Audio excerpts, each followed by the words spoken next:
So don't mind the messy garage. But I've had a few people ask me about the Jeep, and they wanted to know what the deal is with it. My daughter, she was 6 years old at the time, really loves going four-wheeling and driving fast, along with me. We decided to do hopefully the last build iteration of this. So it's a 2014 Jeep Wrangler, running 20-inch KMC wheels. These are probably my most favorite thing ever. It's made by Power Tank. They're called a monster valve. That allows you to deflate and inflate the 42-inch tall Nitto with the quickness, with their CO2 power tank as well. So yeah, 2014, sitting on, let's see here, the big axle up front. That's a Kingpin 60 Fusion 4x4 axle. They also supplied the tie rod and drag link, which is all 2.5 ton rated. Running the PSC hydraulic steering. Curry anti-rock sway bars, custom bumper from VKS. Fortunately, they're no longer in the Jeep industry. Not sure what they moved on to, but it makes me kind of sad because everything I've ordered from them is just the best quality, the best craftsmanship. The customer service was amazing. Moving on, running the Warn winch. This is the VR10S. Looks a little bit different than your standard winch that you might see on Jeeps out there four-wheeling.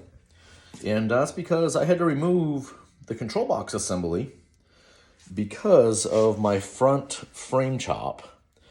I don't know how much I chopped it. It's been chopped 2 or 3 times. Let's say probably 9 inches maybe or so. I know I can't chop it anymore. There's no room to cut any more off. So what used to be up here is now relocated under the hood right next to the battery. That's your winch control box. So it's convenient in the sense that I get a lot more airflow unimpeded through the grill. What's not convenient is that in the event that I need to winch, I got to stop, I got to pop the hood, plug in the winch cable under the hood, and kind of go from there. It's good for the time being. The skinny pedals kept me out of needing to be winched. So we're just going to keep rolling with that. So my daughter loves to go fast. Anyone that's met her knows that she's a little bit on the wild side. I don't know where she gets that from. So to keep my little princess happy, we went with the King 2.5 triple bypass, King 2.0 coilover. A lot of people are going to wonder why a 2.0. I don't know. Simple answer was, I didn't know. It's my first time, and, nobody's perfect.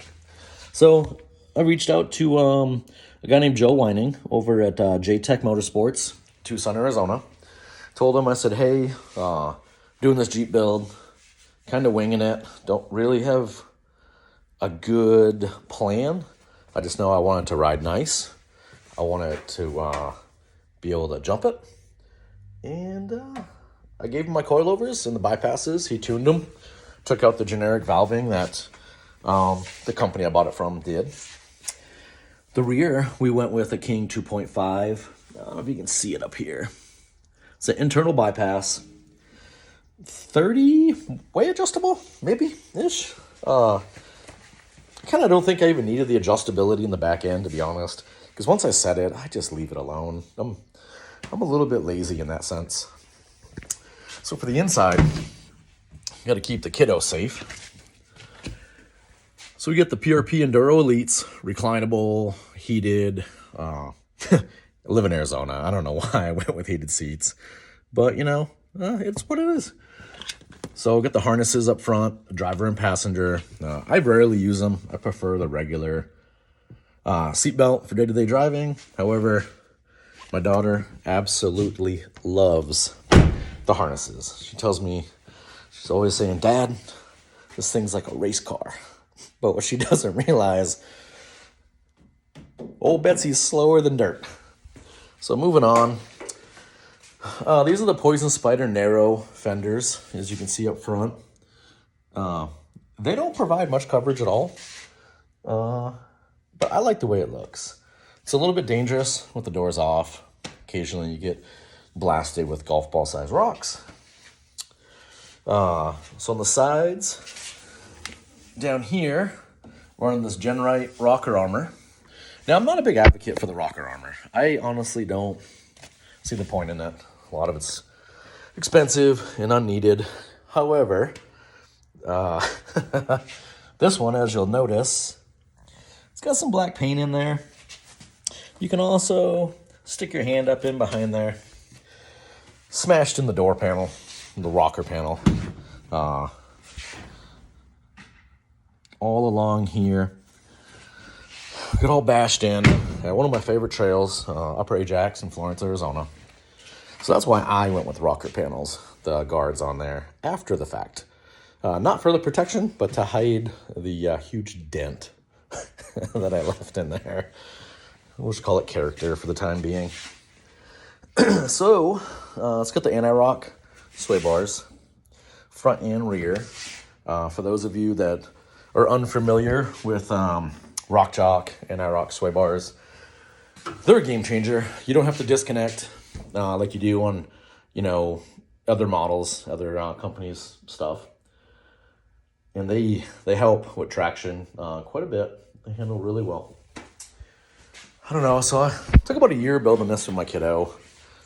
I kind of forget how much time it really took. Vaguely remember all the parts that we've done and put on it and whatnot. But just to show you that it's really not a mall crawler. These are the VKS sliders. They're 120 wall DOM tubing. They're getting some character added to them. Works pretty well. Also, you'll notice it's not a flat belly. Yes, it'd be ideal to have the flat belly skid. Financially, is it worth it? Maybe for the professional folks that are sponsored and making money at this stuff. But for your average Joe like myself, this is the Motobuilt kit. So I'm running the Motobuilt long arm front. I chose not to do a 3-link, just personal preference. I don't think there's anything wrong with a 3-link. The rear end is a double triangulated 4-link.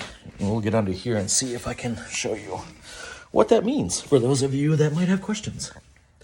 So, as you can see, that's your lower control arm, it's your upper control arm. Where your upper control arms meet on top of the axle truss. They're spaced about roughly 40 degrees apart, so they're relatively close together. When they reach the frame side up here, they're pretty far apart. Now your lower links are a little bit closer together over here on the frame side, wider on the axle side. In a nutshell, that's basically how you get a double triangulated 4-link. So the reason for that, you get a little bit more articulation. You also get to remove your panhead bar, track bar, whatever you want to call it. It gives you a little more articulation with the proper suspension setup. And honestly, it kind of sounds cool. One thing that makes me real happy with that 4-link kit is that my 7-year-old daughter, she can tell you exactly what a triangulated 4-link does.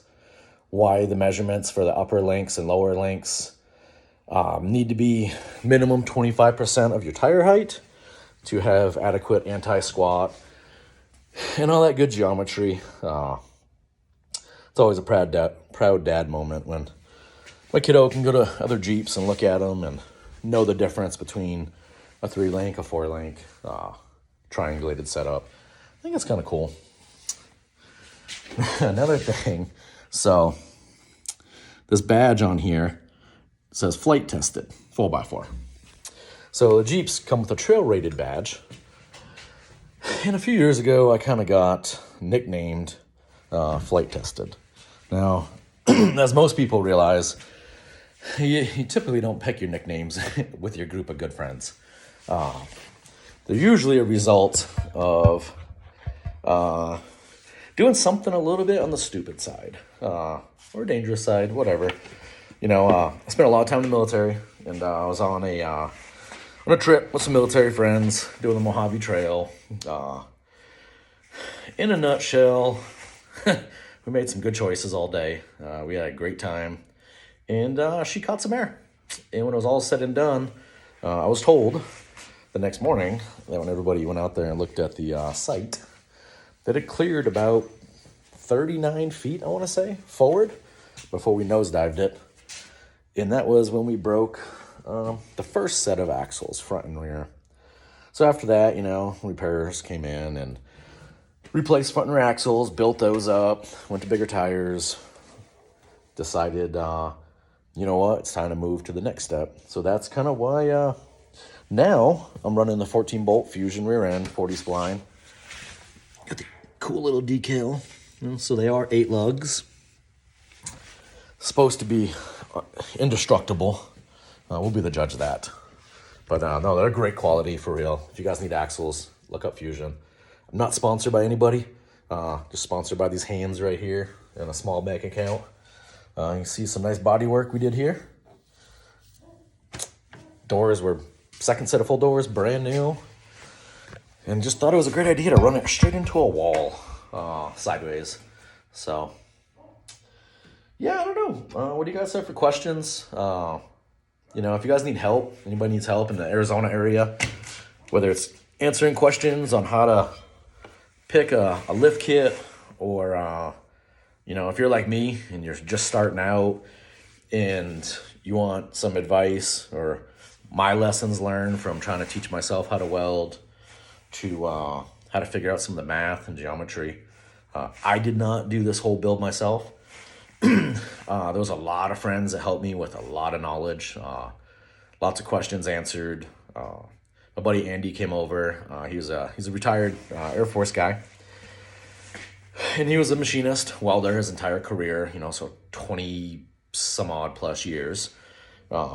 He came over, gave me the basics, set up my Miller welder for me, answered about a bazillion questions, and give me some confidence that I needed to start welding, important stuff on my own. Also, another buddy of mine, Chad, dude's like the jack of all trades. There's probably nothing the dude can't fix. He welded my rear truss on for me. That's only because my MIG welder, it's only rated for 3/8 steel, I want to say. The truss was 1/2 inch thick. It's like, I can't remember, it's been a while. So I think we preheated everything, and then he welded it all in and explained how he's doing it, why he's doing it a certain way. A lot more knowledge than I have when it comes to welding. So after that, I felt pretty comfortable, so I started doing everything. All the 4-link bracketry I welded up in there. The double triangulated control arms are 2-inch quarter wall DOM with the welding bungs. I made those in the garage, so it makes me happy. The upper control arms for this, nobody made them. I had 2 choices, either notch my frame, which I didn't want to do, or bend some 1 3/4 quarter wall arms, which was not an easy thing to do, but we made it happen. But yeah, I don't know if you guys have questions, need help.